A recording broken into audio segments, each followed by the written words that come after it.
meche todo mi tole mi kudo lewenu tata gbe azan ko go gbero koyan sume wemi agbo kwegbe ton mi na donu lojo planet yoro mercure ena zombo kudo gbonu me na suporo asupa ti ko tenti mo ko mesinawa wemi ka ma odo asu alo wemi ma odo asia aga to ko mo lojo me we so amatrele lojo mi na do wan ina me mo ko ton ara niwa na do igbebo ko lile na ve onwe me klan do nu ko mo lojo akwesi apapo yo tada gbe na tinu ebo akwa amadu nu kunton ewe na emi moto mo klan do nu lojo igbe yo ani to lojo na no ya chi ko nu mi nu chi ko na su ko nu azosi apakoyo antolojiro de alendo mi na ya fo asogbon de ya antoloji mi na ya o blondigbon nu mo koton fifo ton enavel nu pede lo igbe we pin akanazan ewe kande nu kwa izengo mi me kai agbozu kameton le mi na do mi lo planet Uranus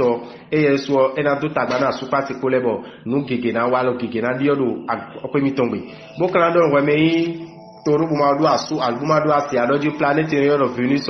planet mo koton enazon bo me gege na do wan inu ero egbesi azan gbe ekai a question apapewe o ani tun pombo jiro arablo tete buna tun lojo ni mi zan ko mi ton tete jawe bo zan ko taleme ni po nuko ina tinu nu emi a question apapewe egbe na me la lo gan question apapewe o ove de bude nu reme yin toro a toro kona tun pombo jiro nde bude ale budo mi na bloda so si apape nde bude no te kon ade yo nu mo koton enayon pepe amo akara mo jiro weme da so ba ya lo weme ndi ba we o nu we na so do akonji me ball we le me o si de ya na so de me o ena ve onwe we kun akana ze dubana ko dogun gbana ewe 69 mi me kai we do bule bo mi lodo se mo le o ina don no mi ten se mo le do weme odo asu alo weme odo asi o adi te kombo nu family ma so donu hoto e medin famille ma so donu as hoto esa dio mama eni na zo mota gbana kan we de bunu hoto esa weme ma ka odo asu alo weme ma odo asia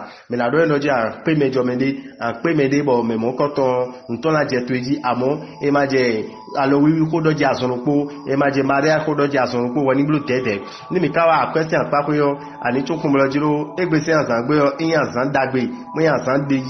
dudeji ton we do question apapo ni mi ka wa lamena organization apapo yo mi na don no bi mi tun se mo le loju mi no ganji lo agbaza mbo no ko yitin mi azosin apapo yo planet le yo e na mi dudeji bo no ile ade yo ana pe bna blu bigero egbesi azan gbe we pe akana zan 54 mi me kan ya gasale yo mi na do mi no weme odo asu alo weme odo asio mi na mo lo jiro ko mesina wa no e kana so ko mesina na wa we no ko vive de ko na wa ko vive de na bo tabaton na wa mi me wele tentin weme maka odo asu alo weme odo asia mi na do lo jiro wani ma do nku nde bulu wan isi apapero egbesi azangbe o a question apapero mi me cancel yo mi na do mi lo jiro no ele mi de la question apapero no mo koton gege na je mi ti bo no mi ma tre level le mi na level mo akwezi kamiton ena lido ne amo mi ni blo dede no 6 ans eno na wa dagbe mi na me na lo ganji yo mi na mi mo loji mi na lo ganji ro agbaza me nu we me cancer lo po mi na do mi loji ro azosi apapo yo mi ni tun ko mo loji ro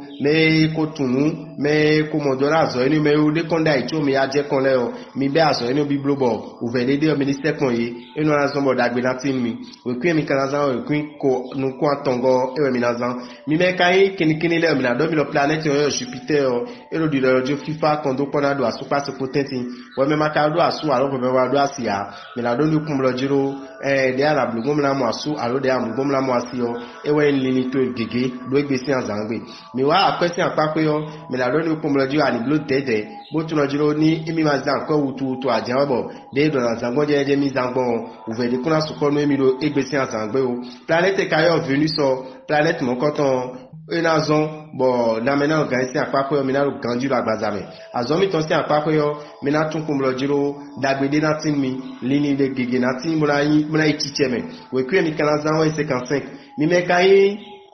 yonda lo jile yo mina do mi lo weme ma do asu alo weme ma do asia ana pe mede bo me mo koton ena ji asu na inu egbe alo asi na inu egbe lo 10 ans leji ni mi kawa asupa ti potenti yo mi mo lojo ko mesin ro mi teti o vero mi teti da yo no mo koton bi kwiro fifo e bo mi de ko asu mi ton ko alo asi mi ton ko kondo ko na tin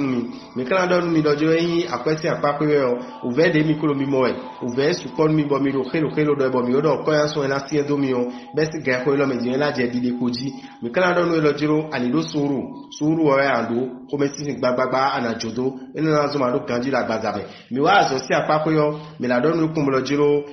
uve gege de nu gege na ve onu edo azo si apako amo pẹ̀lú ma jo wede do ati tero wede ujawe yo nu ko ina tin do nu de bude aso la zo to si apako yo mi we kun akanaza ewe 28 we kun 28 o ewe anazan nu we me ya ko lo tori yo ne mi me kan balance le yo mi na do jiro mi ni blo dede do wiwa ena supo bo ena zon ba sumiton alati miton esona moton mitan wa ena mo lo jiro mi aje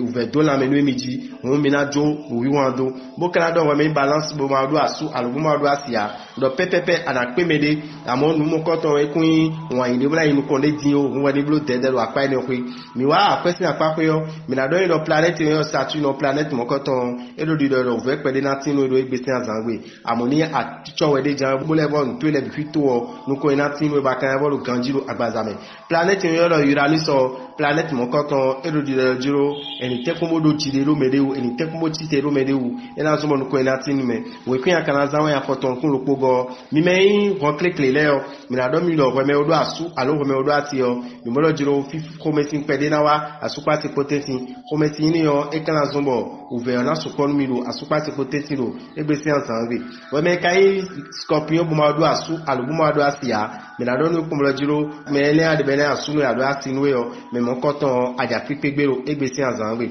ni mi wa akwesi apako yo nlopode na yin uve no yo ndo jiro ta me mali bonazan kwe emole na jiro me emole na be akwede me yo ewe nwe na ve onu yo bukana do lo jiro na me na kan isi apako yo me mo lo jiro ganji la gazame be ni o kana zon bazo to de sulu sinu kon yo enayin nu kon yi ganji no we kun akana zan 89 mi me gada tole yo mi na do mi lo planet yo venu so ero da be wa nu asupa si pole bo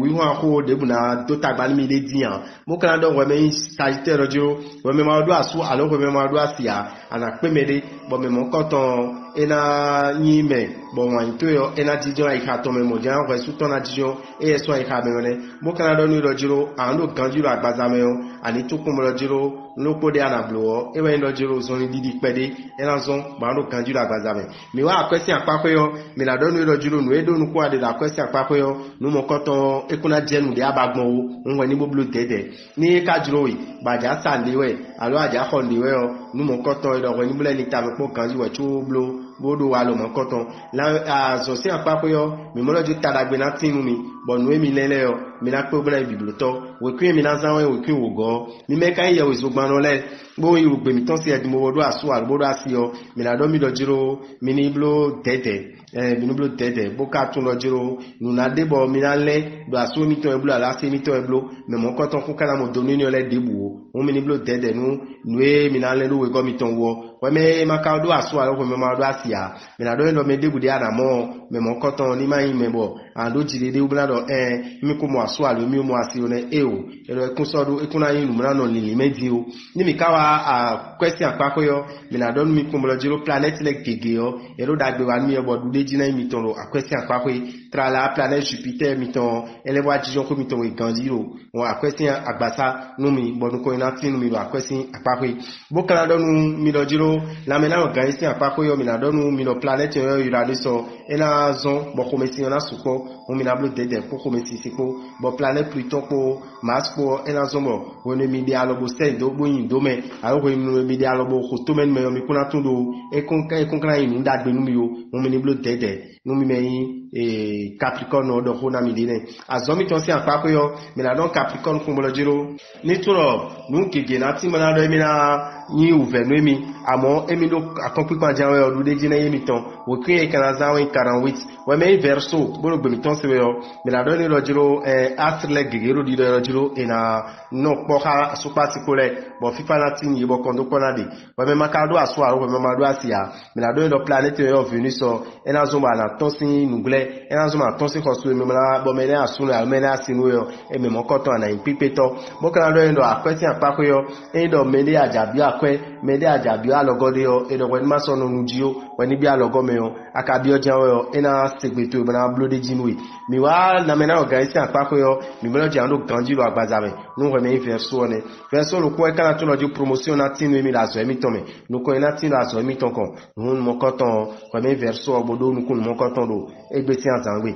we kun ya kana zan e kan de nu kun we go mi me poisson le yo mi la do mi kum lo jiro mi na tun lo dagbeti mi lo asupa si potentin kon do pode awa jijede bunu we me maka odo asu a we me odo asia mi la do ni lo jiro e kun so ni mechu o me le asu no alo asinu we yo ana pe me mo konton mi wa akwesi apako yo mi la do ni lo jiro we me ja ho nolode homesin le debu bo me ja sa homesin le debu o ilo woni de wo ya gbonju boblo dede bu ka tun kun lo jiro akwesi apako de so ekun yin lanu mi debu ni mi kawa la me na organiser apako yo mi la don no vi mi toyin poisson le lojo mi ni blo dede bo ko me sisinpo mi no blo dede ko ta fe me ko ni mi kawa azo to isi apako yo mi la don lo jiro nu de ando ko ya do ka azo gbe to le debu o alo projet debu e ba do ko de me o nu we do we mi bi fina in bibluto we kun ya kanazan e we 33 e ya na zamo da gbe na tinwe ma gbe to fifa ni kondo mi mbiji e na tienmi. Pour ne pas rater les prochains numéros, abonnez-vous à notre chaîne. N'oubliez pas d'activer la cloche de notification. À bientôt!